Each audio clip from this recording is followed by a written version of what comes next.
ఇస్తాం. మంగళగిరి వాసులు తనపై చూపిన ప్రేమను ఎన్నటికీ మర్చిపోలేనని చేనేత కార్మికులు తనకు ప్రాణ సమానమని మంత్రి లోకేష్ అన్నారు. వారు కార్మికులు కాదని కళాకారులన్న మంత్రి మంగళగిరి చేనేతలు తన కుటుంబ సభ్యులని చెప్పారు. చంద్రబాబు సహకారంతో ప్రతిపక్షంతో ఉన్నప్పుడు 26 సంక్షేమ అభివృద్ధి కార్యక్రమాలు చేపట్టామని తెలిపారు.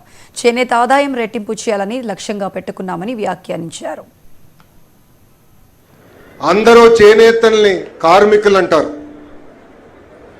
కానీ చేనేత సోదరులు పడుతున్న కష్టాలు నేరుగా నేను చూశాను.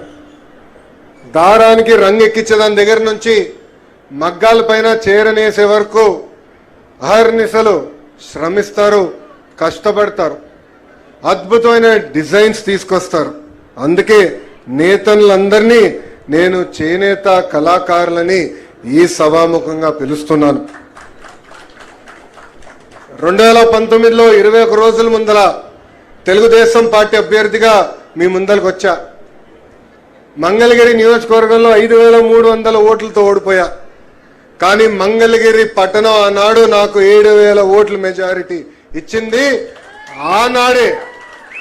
ఆనాడే నిర్ణయించాను, మా చేనేత సోదరులు నా సొంత కుటుంబ సభ్యులని. ఓడిపోయిన మొదటి రోజు నాకు బాధ ఆవేదన కలిగింది, కానీ రెండో రోజు నుంచి ఆ బాధ ఆవేదన నాలో కసి పెంచింది. ఎట్టి పరిస్థితుల్లో మన 5 సంవత్సరాలు ఇక్కడనే పనిచేస్తాను, ప్రజలకి అందుబాటులో ఉంటానని నిర్ణయించుకున్నా. చంద్రబాబు నాయుడు గారి సహకారంతో 26 సంక్షేమ అభివృద్ధి కార్యక్రమాలు ప్రతిపక్షంలో ఉంటూ మంగళగిరి నియోజకవర్గంలో